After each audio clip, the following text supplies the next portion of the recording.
Welcome to the रनलिंग IAS. आपको आज 7 लेक्चर पे हम आ गए हैं। छठवां लेक्चर तक हो चुका है शेड्यूल। हम लोगों ने देखा था अनुसूचियों तक। हमने लोगों ने बात की थी, सब अनुसूचियाँ भी ख़त्म हो गई, भाग भी ख़त्म हो गए और अनुसूचियों को याद करने की ट्रिक भी देखी थी। अब हम आज 7वें लेक्चर, ये फर्स्ट चैप्टर आज से कंप्लीट हो जाएगा जो बेसिक वाला है। 7वां आज देखेंगे क्या है इसमें। तो हमने बताया था पहले भी कि कोई भी राज्य बनने के लिए 4 तत्व इम्पोर्टेंट है, 4 चीज़ें ये होंगी तभी वो राज्य कहलाएगा। वहाँ एक भूभाग हो, वहाँ जनसंख्या निवास करती हो, वहाँ पे एक सरकार कैसी संप्रभु हो जो अपने डिसीजन खुद ले सके। संप्रभु का मतलब ये होता है। तो सरकार के बारे में आज देखेंगे। ये ठीक है, गवर्नेंस का टॉपिक है, लेकिन यहाँ भी देख लेते हैं क्योंकि बार बार ये चीज़ें आएंगी, सरकार ये वो, तो जान लेते हैं। देखो, फ्रांस के एक विचारक थे मॉन्टेस्क्यू, है ना। ये लुई के शासनकाल में थे। लुई 14वां, लुई 15वां, लुई 16वां ऐसे हुआ करते थे। फ्रांस के राजाओं के नाम थे और बड़े हुए क्रूर थे, तानाशाह थे। तो उसी समय मॉन्टेस्क्यू का जन्म हुआ। ये बहुत बड़े विचारक थे, पॉलिटी के क्षेत्र में इन्होंने बहुत काम किया, राज व्यवस्था में। तो इन्होंने कहा कि शक्ति पृथक्करण होना चाहिए, तभी तानाशाही को खत्म किया जा सकता है। शक्ति पृथक्करण के सरकार में शक्ति का पृथक्करण कैसे होगा? सेपरेशन ऑफ पावर की मतलब अलग अलग शक्ति अलग अलग संस्था के पास होनी चाहिए। ये है शक्ति पृथक्करण का सिद्धांत। तो मॉन्टेस्क्यू की बातों को बहुत अच्छे तरीके से अमेरिका ने लागू किया। तो शक्ति का पृथक्करण सिद्धांत सबसे पहले अमेरिका के संविधान में शामिल किया गया था। इसलिए अध्यक्षीय शासन की, प्रेसिडेंशियल सिस्टम की विशेषता है शक्ति का पृथक्करण सिद्धांत। तो मॉन्टेस्क्यू ने कहा कि सरकार के 3 अंग प्रमुख रूप से होते हैं, मुख्यतः 3 अंग होते हैं। उनके कारणों के अनुसार सरकार के तीनों अंग बांटे जाते हैं ना। तो विधायिका, कार्यपालिका, न्यायपालिका। विधायिका लेजिस्लेचर, एग्जीक्यूटिव एंड जुडिशरी। विधायिका का काम है कानून बनाना, कार्यपालिका का काम है उस कानून को लागू कर देना, और न्यायपालिका का काम है कि जब कानून लागू होंगे तो चीज़ें कई उभर के आएंगे, किसी को न्याय मिले, किसी के साथ ज़्यादती हुई रही होगी, कोई शोषित हुआ रहे होगा, या विवाद हो जाए कानून लागू करने के क्रम में, तो फिर विधायिका आती है और उससे न्याय प्रदान करती है, उनका समाधान करती है। कानून बनाना जो फेडरल स्ट्रक्चर का होता है, मतलब केंद्र और राज्य दोनों अपने अपने क्षेत्र में शासन करने के लिए स्वतंत्र होते हैं। वहाँ पे केंद्र के लिए कानून बनाएगी संसद, पार्लियामेंट भारत में, और राज्यों के लिए जो कानून बनाएगा विधानमंडल बनाएंगे। विभिन्न अपने अपने राज्यों के अपने अपने विधानमंडल कानून बनाते हैं। जैसे उत्तर प्रदेश का विधानमंडल अपने उत्तर प्रदेश के यहाँ के लिए कानून बनाएगा, बिहार का विधानमंडल बिहार के लिए कानून बनाएगा, ठीक है। तो हम ज़्यादातर आज एग्जीक्यूटिव, कार्यपालिका भी देखेंगे, लेकिन इधर जुडिशरी देखेंगे। जुडिशरी हमारे यहाँ जो है वो एकीकृत है ना, इंटीग्रेटेड जुडिशरी है। मतलब कि अलग अलग नहीं है, केंद्र के लिए अलग नहीं है, राज्य के लिए अलग नहीं है, ये एक ही है जुडिशरी का सिस्टम। जबकि देखो इधर विधायिका अलग है, केंद्र की विधायिका अलग है, प्रांत की विधायिका अलग है। ऐसे कार्यपालिका भी अलग होगी, केंद्र की कार्यपालिका अलग है, राज्य की कार्यपालिका अलग है। केंद्र की कार्यपालिका के मुखिया अगर देखा जाए, वास्तविक मुखिया नरेंद्र मोदी, राज्य की कार्यपालिका की वास्तविक मुखिया योगी आदित्यनाथ हैं। लेकिन न्यायपालिका में ऐसा नहीं है, केंद्र की न्यायपालिका और राज्य की न्यायपालिका एक ही है। देखो, यहाँ सबसे ऊपर है सुप्रीम कोर्ट, फिर उससे नीचे हाई कोर्ट। तो हर राज्य में हाई कोर्ट हैं, कुछ तो हर मतलब कुछ 2-3 राज्यों की एक हाई कोर्ट बना दी गई। तो हर राज्य में ऐसा नहीं, लेकिन लगभग हर राज्य में हाई कोर्ट है। तो हाई कोर्ट के निर्णय सुप्रीम कोर्ट सुन सकती। हर जिले में लगभग हर जिले में लोअर कोर्ट है, डिस्ट्रिक्ट कोर्ट है ना। लोअर कोर्ट में डिस्ट्रिक्ट कोर्ट वगैरह आती हैं। तो लोअर कोर्ट के डिसीजन हाई कोर्ट सुन सकता है, हाई कोर्ट के डिसीजन सुप्रीम कोर्ट सुन सकता है। तो सुप्रीम कोर्ट सबको नियंत्रित करता है ना। इसलिए एकीकृत न्यायपालिका है, इंटीग्रेटेड जुडिशरी है। सुप्रीम कोर्ट के नीचे हाई कोर्ट के नीचे लोअर कोर्ट, है ना। हाई कोर्ट लोअर कोर्ट को नियंत्रित करती है और सुप्रीम कोर्ट हाई कोर्ट और लोअर कोर्ट सबको नियंत्रित करती है ना। अब हम कार्यपालिका को देखेंगे। ये इधर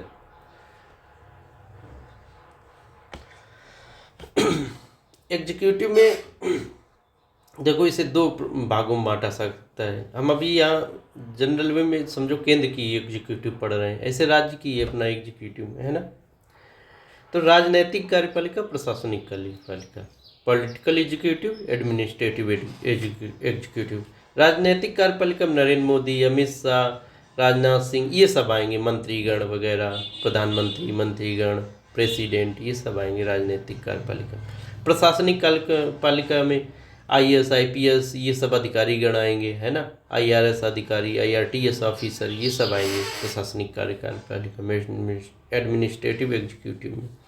तो राजनैतिक कार्यपालिका, इसका जो सिलेक्शन ये निर्वाचित की जाती है, राजनीतिक निर्वाचन होता है, जनता इसे चुनती है, चाहे प्रत्यक्ष रूप से चुने चाहे अप्रत्यक्ष रूप से चुने। अप्रत्यक्ष रूप से जब चुनती है तो प्रेसिडेंट, वाइस प्रेसिडेंट ये लोग हो जाते हैं। जो प्रत्यक्ष रूप से चुनती है तो प्रधानमंत्री, सांसद वगैरह ये सब लोग होते हैं। इसमें योग्यता की कोई ज़रूरत नहीं है राजनीतिक कार्यपालिका के लिए। पॉलिटिकल एग्जीक्यूटिव के लिए योग्यता कोई जरूरत नहीं। आप अनपढ़ हो तब भी ठीक है, सांसद बने, मंत्री भी बन जाओगे। इसका कोई निश्चित कार्यकाल नहीं होता है राजनीतिक कार्यपालिका के। 5 साल के लिए लोकसभा को लोग चुनते हैं। लोकसभा क्या है? लोकसभा तो विधायिका है, ऊपर बता चुके हैं, है ना। विधायिका का अंग है, संसद का अंग है लोकसभा, राज्यसभा और प्रेसिडेंट। तो मंत्रिपरिषद जो है उसी को सरकार कहते हैं। तो जो सरकार है उसका निश्चित कार्यकाल नहीं होता है, लेकिन लोकसभा को जनरली 5 साल चुनते हैं, लेकिन उसके पहले भी उसे भंग किया जा सकता है राष्ट्रपति के द्वारा। मंत्रिपरिषद की सलाह अगर देगी राष्ट्रपति को तो उसे भंग कर सकते हैं। देखो मंत्रिपरिषद जैसे सरकार कभी भी भंग हो सकती है, जैसे अटल जी की 13 दिन में चली गई थी सरकार 1996 में, है ना। यही हम कह रहे हैं कि ये कोई निश्चित कार्यकाल नहीं होता है राजनीतिक कार्यपालिका का। इसी मंत्रिपरिषद को, अगर केंद्रीय मंत्रिपरिषद को देखा जाए, संकुचित अर्थ में सरकार लोग कह देते हैं, जबकि सरकार का क्या ऊपर है व्यापक अर्थ बताने दिया गया है कि विधायिका, कार्यपालिका, न्यायपालिका सब कुछ होता है ना। प्रशासनिक कार्यपालिका, एडमिनिस्ट्रेटिव एग्जीक्यूटिव। अभी तक हमने राजनीतिक कार्यपालिका पढ़ी, अब प्रशासनिक कार्यपालिका देखेंगे। ये नौकरशाही या सिविल सेवकों का एक समूह है प्रशासनिक कार्यपालिका, ठीक है ना। इसमें सिलेक्शन होता है, इलेक्शन नहीं होता है, इसमें सिलेक्शन होता है, नियुक्त किए जाते हैं, है ना। कैसे? जैसे अब ISPC का देखो, UPSC क्या है, एग्ज़ाम कराएगी, एग्ज़ाम करा के वो कैंडिडेट कि 1000 कैंडिडेट इस बार हमने पास की, ये IAS IPS या IRTS IRS ये अधिकारी बनने के योग्य हैं। फिर क्या है, फिर राष्ट्रपति सरकार उन्हें अपॉइंटमेंट दे देती है कि हाँ ठीक है। इनका कार्यकाल निश्चित होता है कि जब तक रिटायर नहीं हो जाएंगे तब तक अपना नौकरी करेंगे। लेकिन राजनीतिक कार्यपालिका में मंत्री या सांसद लोगों का नहीं होता है निश्चित कार्यकाल। इस समूह मतलब ISPCS इन सबके समूह को, एक्टिविटीज़ को प्रशासन कहते हैं, एडमिनिस्ट्रेशन कहते हैं। यह संस्था सरकार के मतलब मंत्रिपरिषद का के कानूनों को लागू, मोदी जी या मंत्रियों के मंत्रालयों के कानून को लागू करती है, नीतियाँ भी बनाती, योजनाएं भी बनाती है ना। कानूनों को लागू करती है ना, ये सब करती है काम। अब देखो अभी तक हम लोगों ने ये पढ़ा ना प्रशासनिक कार्यपालिका, इसी से हम देख लेते हैं कि ये नौकरशाही, सिविल सेवक ये क्या सब होते हैं, थोड़ा और क्लियर हो जाएगा। तो लोक सेवाएं एक टॉपिक भी है, एथिक्स में भी टॉपिक है, गवर्नेंस में भी टॉपिक है, तो सबके लिए फ़ायदे होगा। तो यहाँ पे देख लेते हैं। देखो लोक सेवा, सिविल सेवा जो हम लोग तैयारी कर बोल देते हैं कि सिविल सर्विस की तैयारी कर रहे हैं, है ना। नौकरशाही, ब्यूरोक्रेसी ये अखबारों में ज़्यादा छपता है, ब्यूरोक्रेसी के हार्डल के कारण ये काम नहीं हो पाया, ये बाधित करती है कामों को, देश का विकास रुक गया, ब्यूरोक्रेसी, भारत की ब्यूरोक्रेसी खराब है, लाल फीताशाही है यहाँ पे, ये सब शब्द सुनते होंगे। तो इन सब का मतलब हम जान लेते हैं। तो लोक सेवा, तो कह रहे हैं कि लोक सेवा वो होती है जो सार्वजनिक हित के लिए, मतलब लोगों के हित के लिए की जाने वाली सेवा है ना। IAS PCS ये सब लोगों की सेवा करने के लिए होते हैं, ना कि राजा बनने के लिए, है ना। सिविल सेवा ये असैनिक सेवा है, यहाँ से सेना नहीं होगी, है ना, उसी को सिविल सेवा, ये अंग्रेजों के समय कॉन्सेप्ट आया था। तो सेना नहीं, सिविल सेवा में जो सेना के कर्मचारी नहीं होंगे, अंग्रेज उन्हें सिविल सर्विस कहते थे, है ना, सिविल सर्वेंट।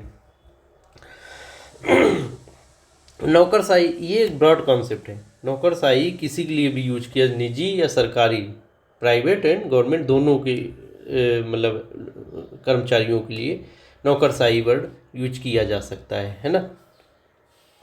कल्याणकारी राज्य, देखो राज्य दो प्रकार के होते हैं, एक शोषण वाला राज्य होता है ना, जो लोगों का शोषण करता है। एक होता है कल्याणकारी राज्य, जो लोगों का कल्याण पे ध्यान देता है ना।